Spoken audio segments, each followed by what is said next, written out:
Bright QT. Every student matters. Hello everyone. So here we are to talk about the unit 6 of your curriculum, that is methods and techniques of social research. So we talk about a lot of researchers, a lot of sociologists, what are they saying? We talk about what has been happening, we talk about what is being said about certain concepts, but do we even think about what all and how are all these social researches take place?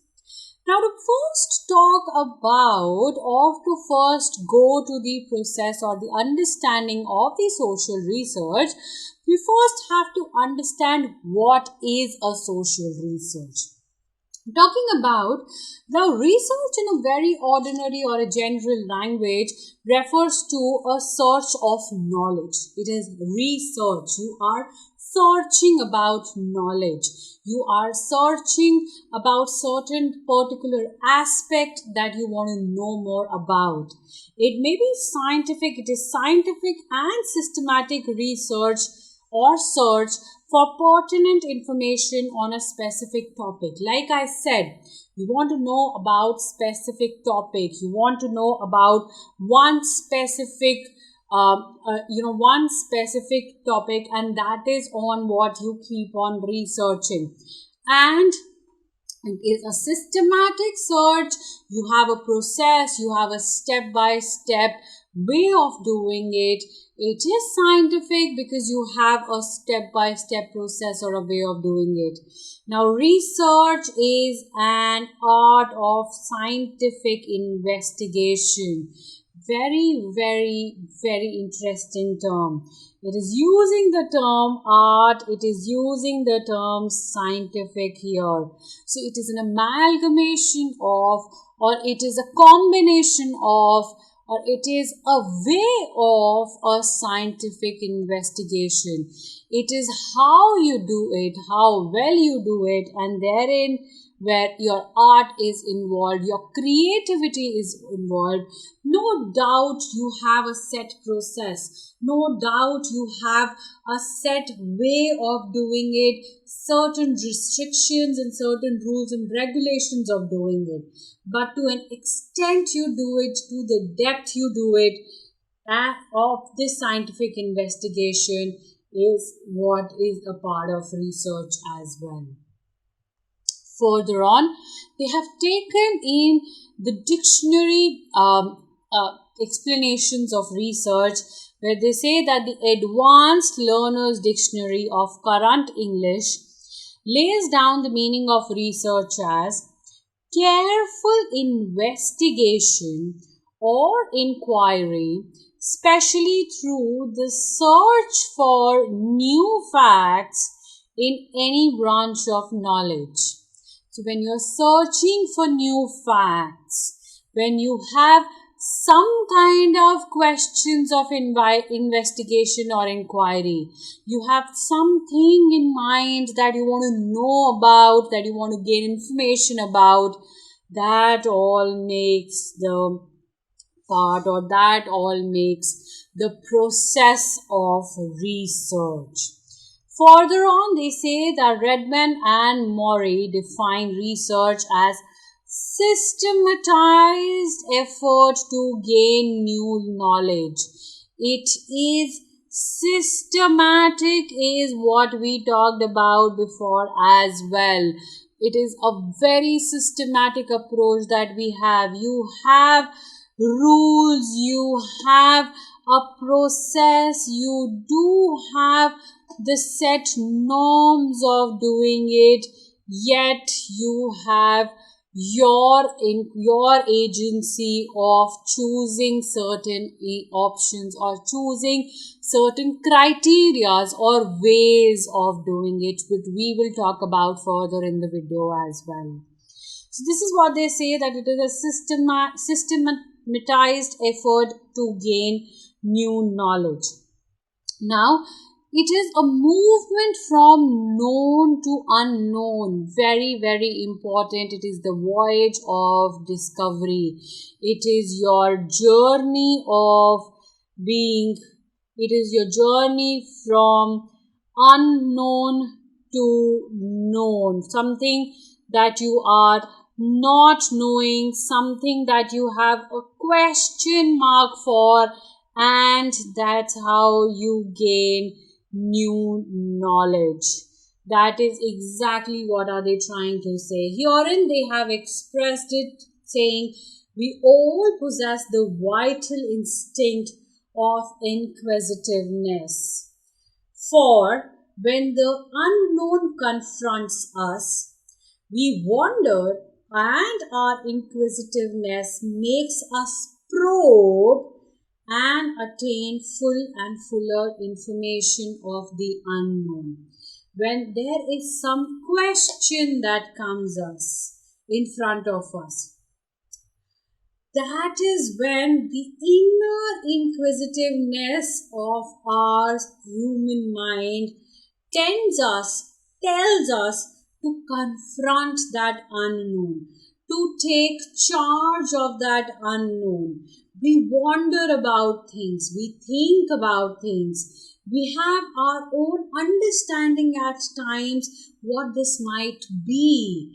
But when we probe, when we go in together, when we research in together, when we dig in deep in that whole process and attain full and fuller understanding of the unknown is what defines the process of research. So this inquisitiveness is the mother of all knowledge and method. If there is no inquisitiveness, they say it is the mother because this is what gives rise to, or this is what gives birth to the knowledge and the method. If we do not have inquisitiveness, if we do not have our mind asking questions, where will we get that zeal of knowing more of knowledge? Where will we get that zeal of understanding, of digging in deep, of probing ourselves and looking up for methods and going in the defined process of getting knowledge? That is why, and that is how our inner inquisitiveness is very, very important. They then talk about P.V. Young, who defines social research as the systematic method of discovering new facts and verifying the old facts, their sequences, interrelationships, casual explanations, and their natural laws. All of these words that I've encircled are very, very important to understand, to make a link. One, it is systematic. We have talked about it. It is a systematic approach of discovering something new. You are discovering something new and verifying something old. It is, you have already something present in there. You are verifying the old facts. And the sequence of the facts and the interrelationships that are there with other aspects is what they have talked about in the process of research. So research makes an original contribution to the existing stock of knowledge, making for its advancement. If we see in here, research makes new additions in the existing stock of knowledge. You discovered, and that's how you added something new to the previously verified data which was present in there in the form of research. Now, social research may be defined as the scientific understanding that we have talked about before, which by means of logical and systematized techniques aim to, what do they aim to do? discover new facts or verify or test old facts. We just talked about it.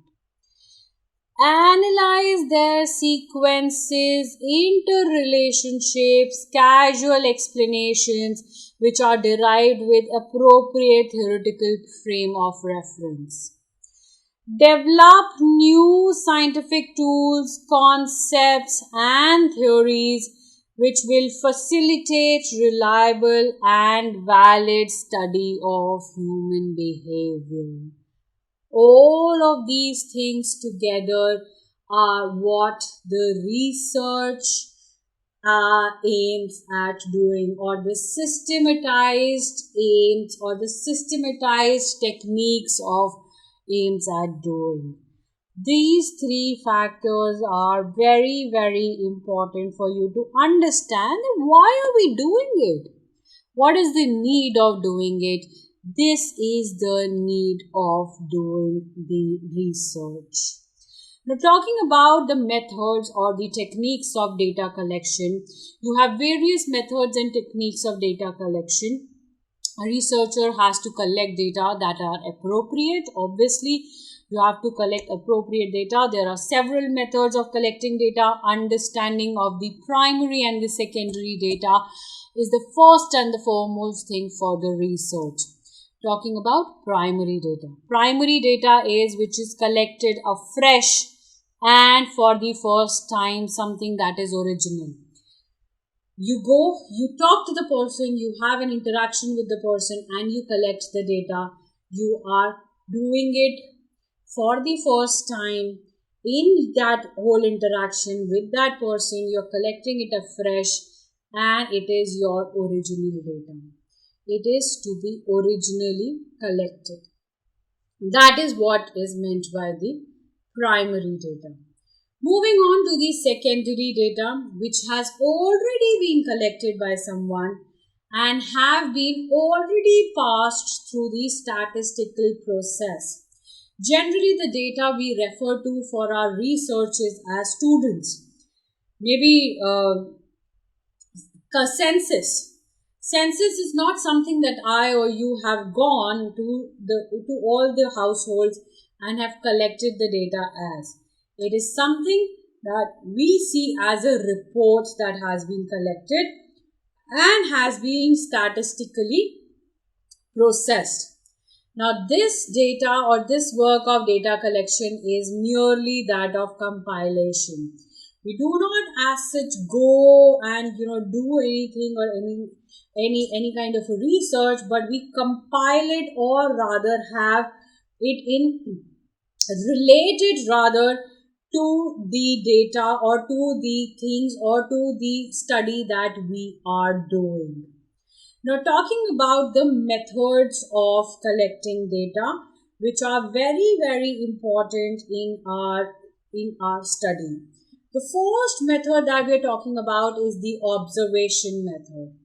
Like the name suggests, it is one of the very commonly used method and is one of the principal techniques of data collection. It is one of the principal techniques of data collection and very widely used. What is it that happens? Let us understand. Now, observation becomes a scientific tool and method of data collection for the researcher when it is systematically planned and is subject to checks and controls on validity and reliability. When all of it is systematically done and is there to be checked and be controlled upon for the validity and reliability, comes under the concept of observation data or the observation method.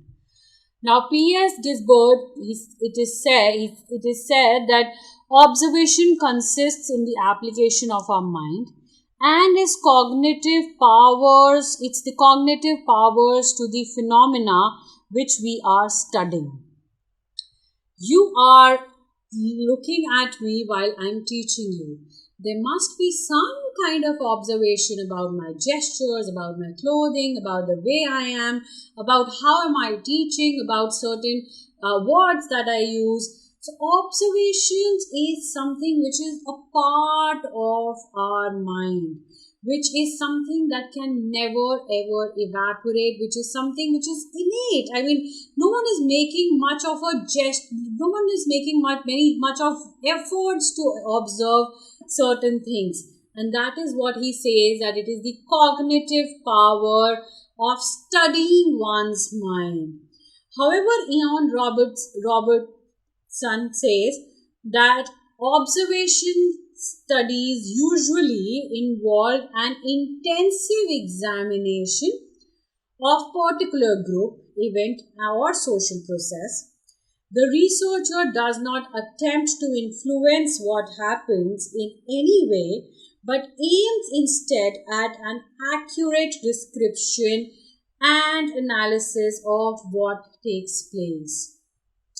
If I'm an observer, I will not go and poke you here and there in between so that your reactions change.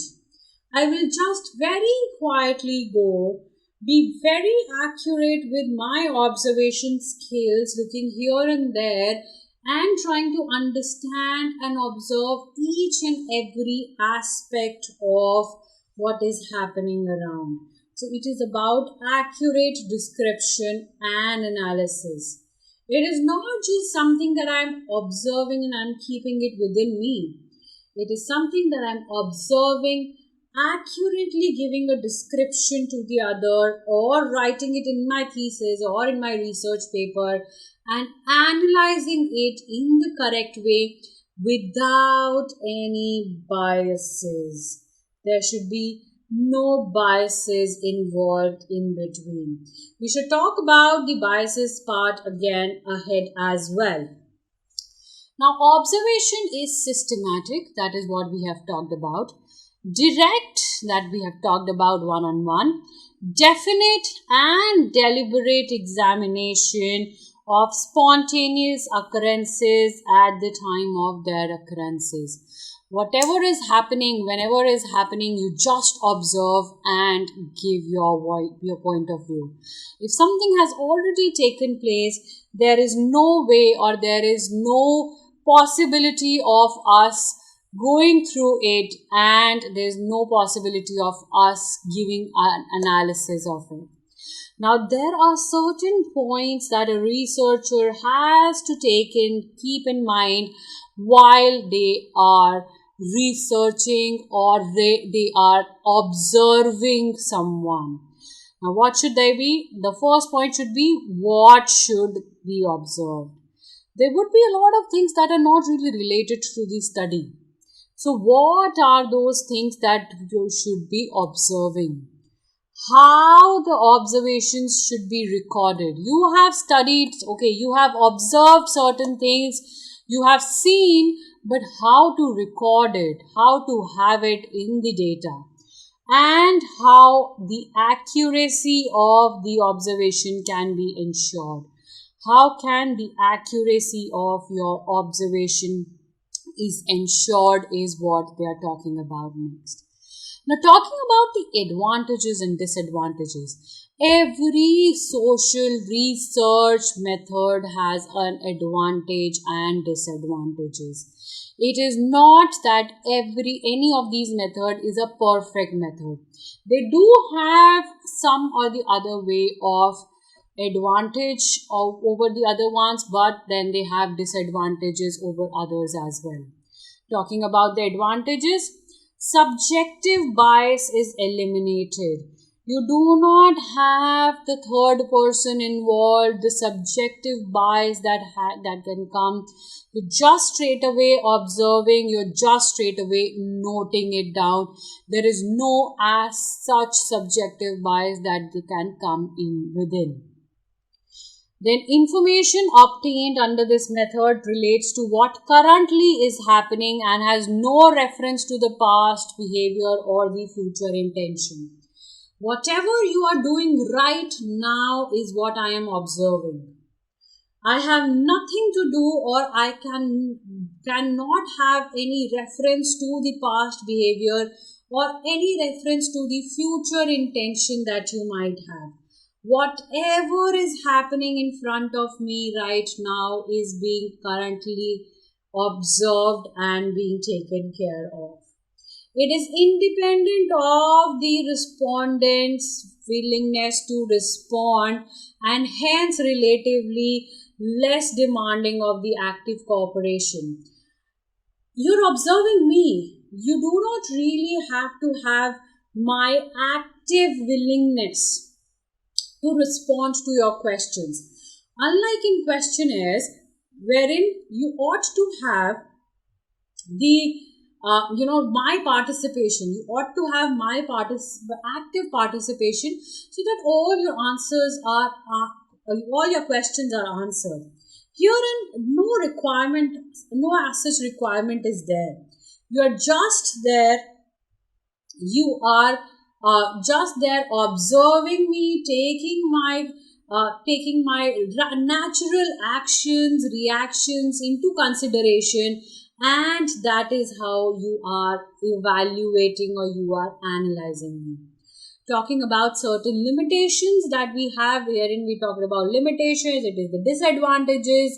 It is expensive method because the person has to be present there, being a part of the whole society, being a part of the whole group. It is, you have to be always present there.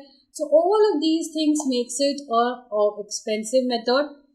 Information provided may be very limited. So you have limited time. You are not there with the person 24/7 and 365 days. It is a limited time that you have, you observe. You can obviously not observe them 24/7 and 365 days. So the information that you get is very limited because it was just being done during the time while you were observing. Unforeseen factors may interfere in the observation process, such as accessibility. You might want to observe me, I'm not available, I have some work.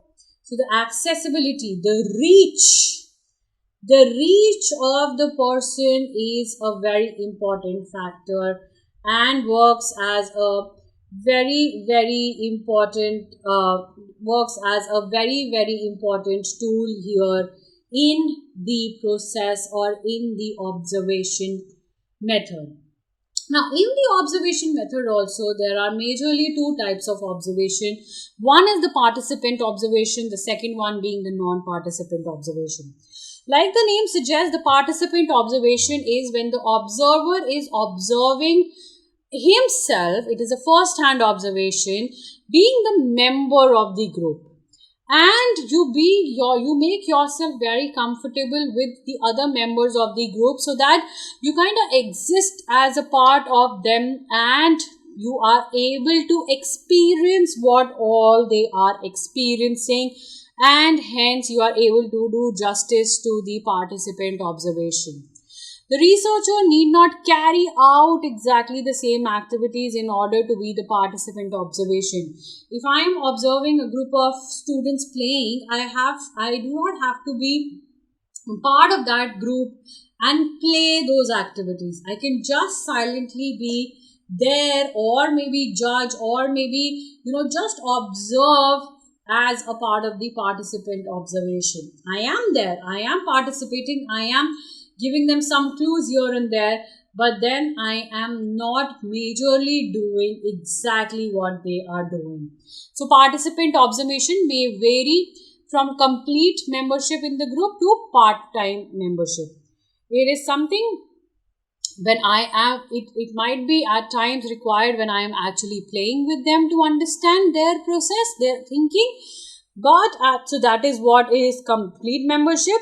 But at times the part-time membership, like I said, I'm just being involved there, but not really doing what they are doing, is also a part of the participant observation.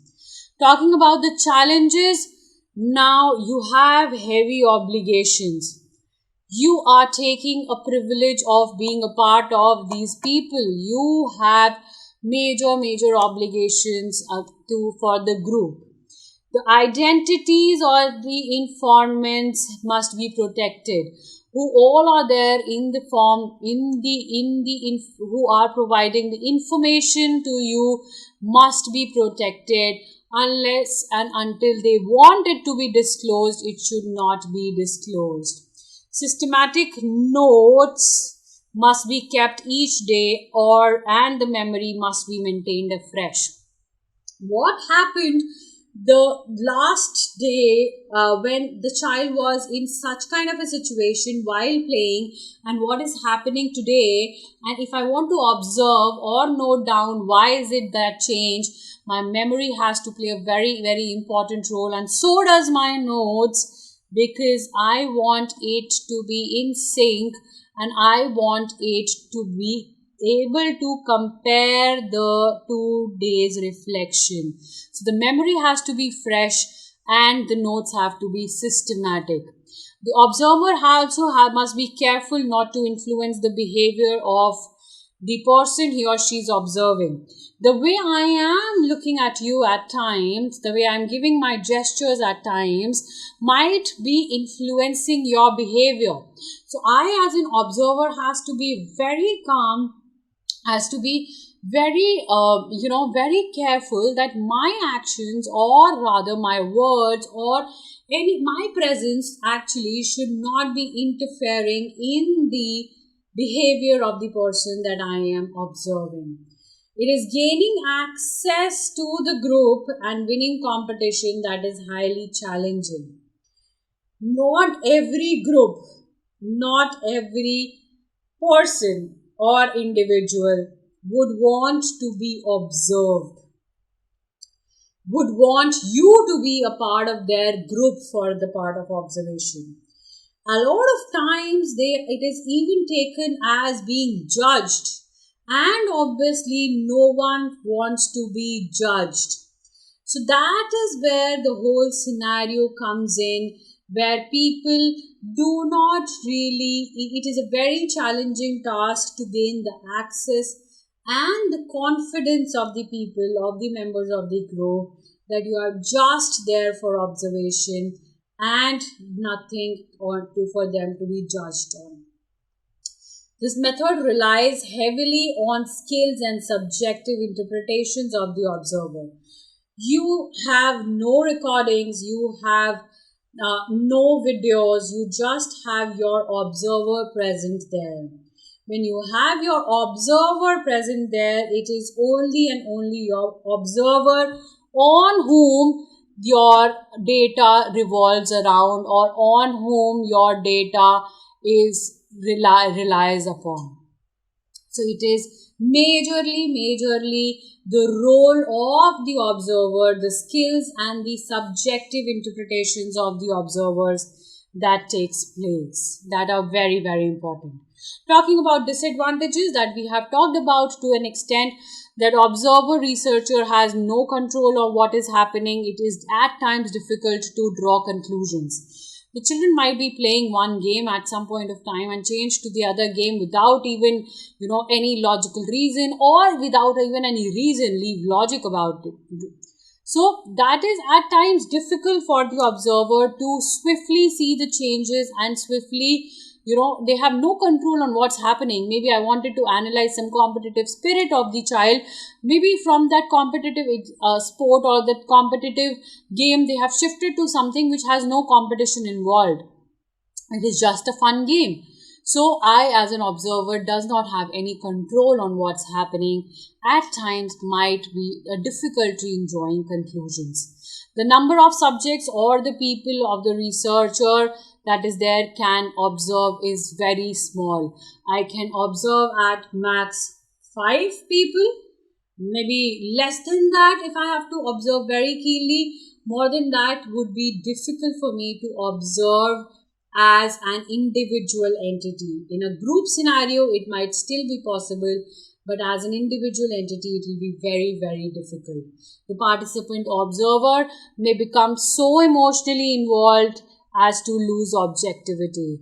If I watch the kids play, I might just flow into their conversation, just see what they're talking about, if I just want to observe a set of meeting, if I just want to observe a political scenario, a Lok Sabha session or a Rajya Sabha session, I might just not really observe what an individual is doing, but just flow in the, go with the flow in the discussion that is taking place, and hence might lose my context to it, and that is one of the major disadvantage.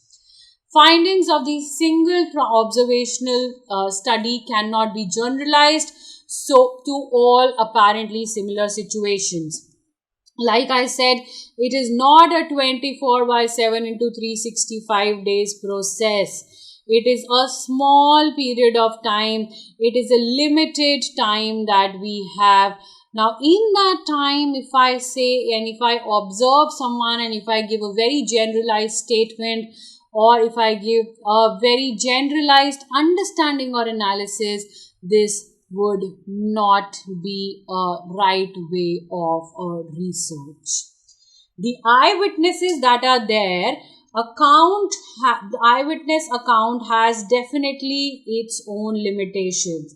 The people that are there, the eyewitnesses that are there, obviously do have their limitations, obviously do have, like I said, cannot be, they can't keep an eye everywhere, and hence have their own limitations of being a part of the group here. However, it has a lot of advantages as well, and that is one of the reasons it is widely used. It says that it observes the natural behavior.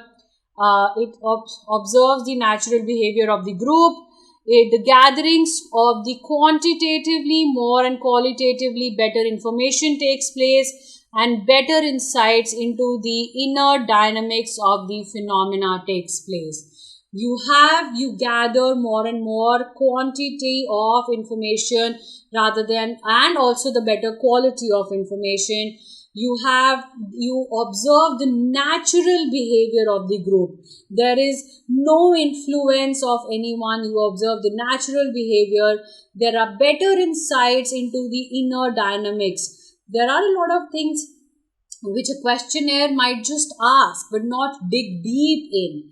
So herein, when you are observing, maybe the sex of the person has to play some role, maybe the power of the person has to play some role, maybe the group dynamics that can be seen. All of these things,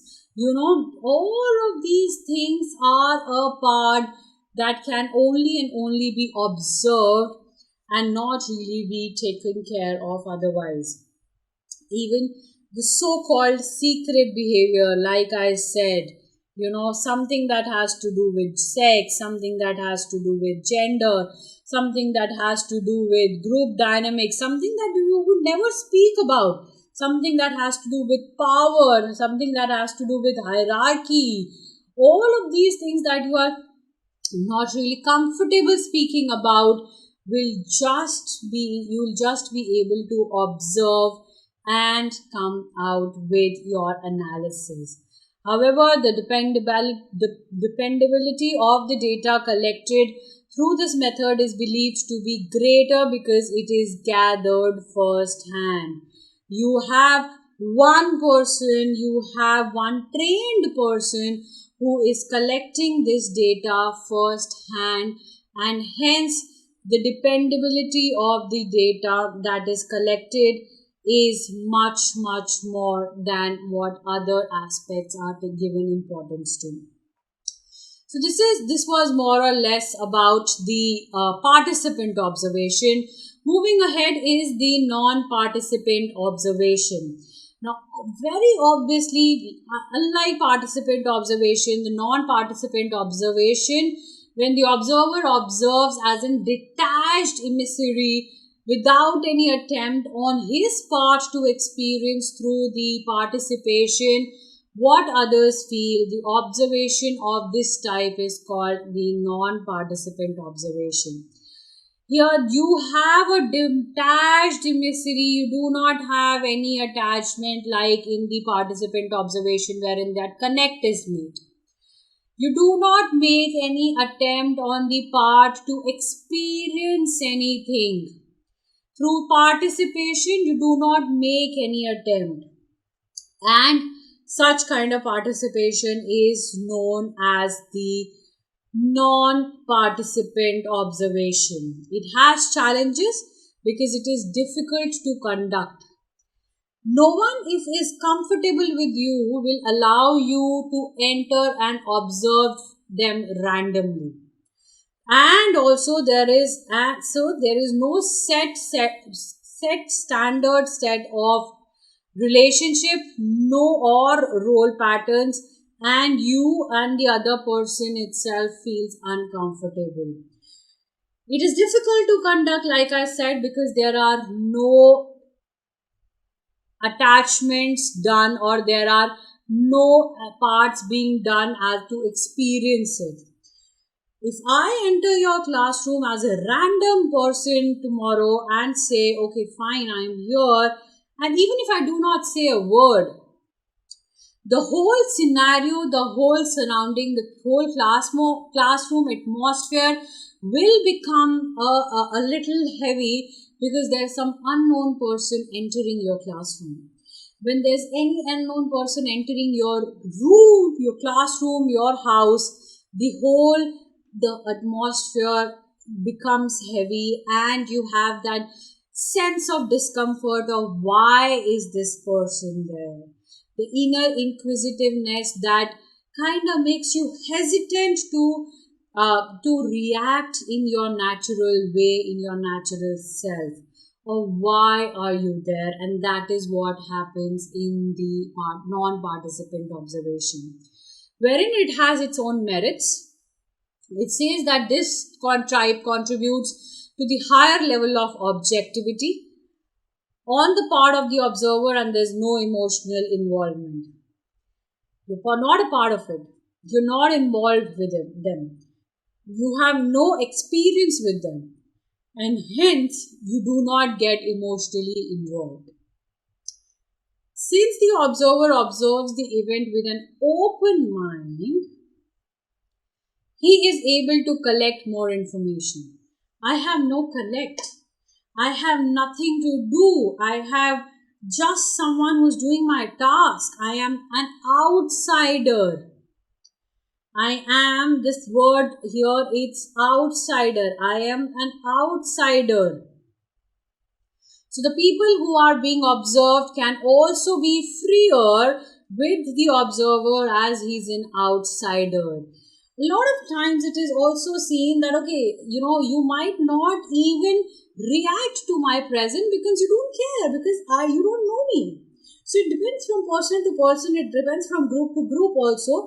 At times it might not even bother you, who am I, and you must be, you might be just in your own sphere, in your own way, reacting here and there, trying to be cooler also at times. So that is how you will be more free to react or to be your own natural self. However, like we discussed, it has its demerits, wherein it is a formal occasion, it is limited to the formal occasions or organizations, fails to provide information regarding many aspects of social life. You are not connecting to the group or the individuals on the social sphere. Hence, there will be no connect to the social life. Since the observer is an outsider, he may fail to understand the behavior of the observed in its entirety, may not get insights of different aspects of behavior. If I know that this person is facing if I have a background of some of you people, and then I see how are you reacting, I might be able to analyze it in a better way, seeing the whole clearer picture. Whereas here, when the observer is an outsider and does not have any interest in the lives of the people, and hence may miss on a lot of aspects of behavioral insights as well. So this is what we talked about till here about the observation method, wherein we talked about two observation methods, the participant observation and the non-participant observation.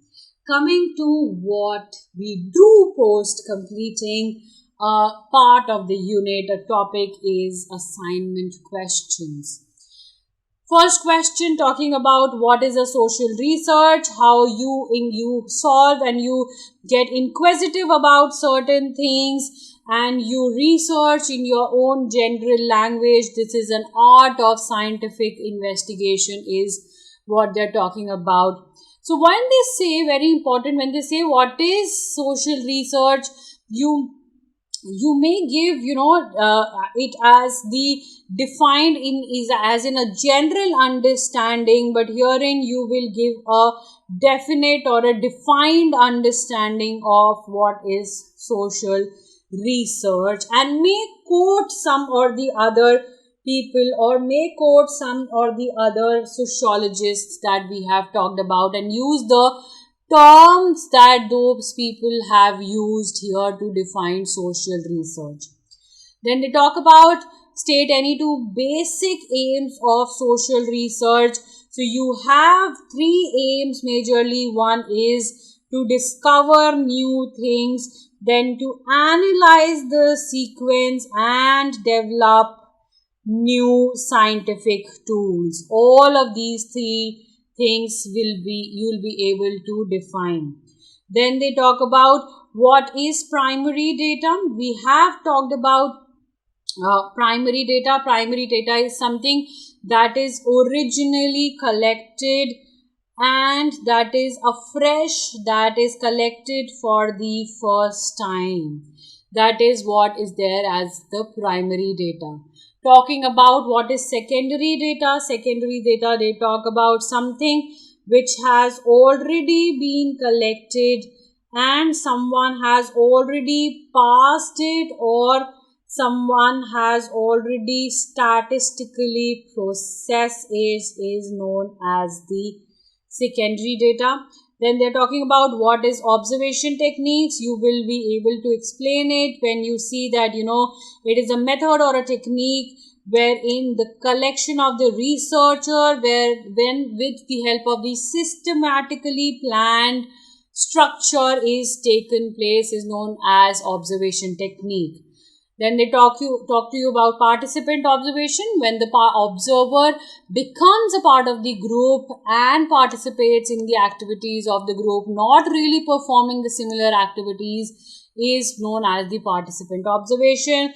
However, when the observer is detached from the group and does not attempt to experience what the group is experiencing is known as the non-participant observation. They talk about now, they ask you about the short answer questions. List out the aims of social research. We have just talked about the aims of social research, developing the new skills. Then you have an analyzing or kind of checking the new aspects and discovering the new facts about things or any topic. Distinguish between primary data and secondary data. We have talked about it in the previous slide. I'm sure you'll be able to distinguish between. Mention three challenges of the participant observer that has to face. We have discussed about the three challenges. Just to refresh you, it is one is about the heavy obligation that these people they have to face because they are being a part of the group. Then it is more about the identities of the informants that they have to keep protected.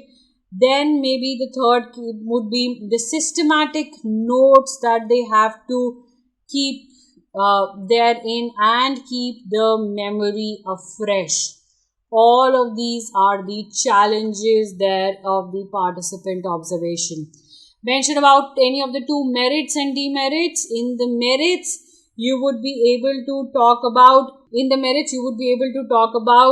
the natural behavior part, that we get to observe the natural behavior. Then it would be that you even get to talk about or you even get to analyze the secret behavior of the person as well.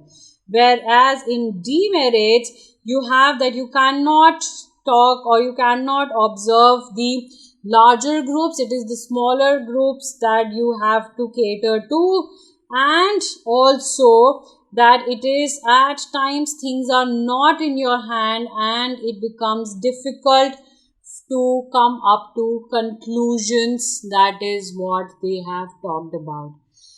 Moving next, what is participant observation? You know about it. 2 merits and demerits. We have just talked about it. What is meant by non-participant observation? We have just talked about it. Moving on to 2 merits and demerits.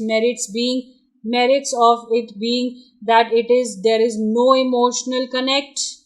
The person is emotionally detached, so there is no personal involvement. Second, it is open mind and the person has no biases. Demerit is at times it is formal and people are failed to open up and get much information, and also a lot of time may not get insights of the aspects other than what are just being seen. So these are what are the merits and the demerits. Essay questions, essay type questions. What is observation method? We have talked about it. 3 advantages of observation methods. When we talk about the 3 advantages, it is the subjective bias is eliminated. Elimination of subjective bias. Then you have information obtained under it relates to no only current happenings and nothing to do with past and future. Then also it is also independent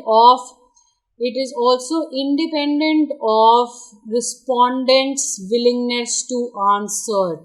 It is just something that is there and happening. So those are the 3 advantages. Examine the merits and the demerits of observation methods in collecting primary data. We have just discussed it before. What is participant observation? List out any 5 merits. We have discussed it right now. What are the advantages and the disadvantages of the non-participant observation? Again, we have discussed all of this in the slides or in the video before, and just now when we were talking about very short answer type questions as well. I hope this observation method is clear to you all and you all will be able to answer the questions that are being asked from you.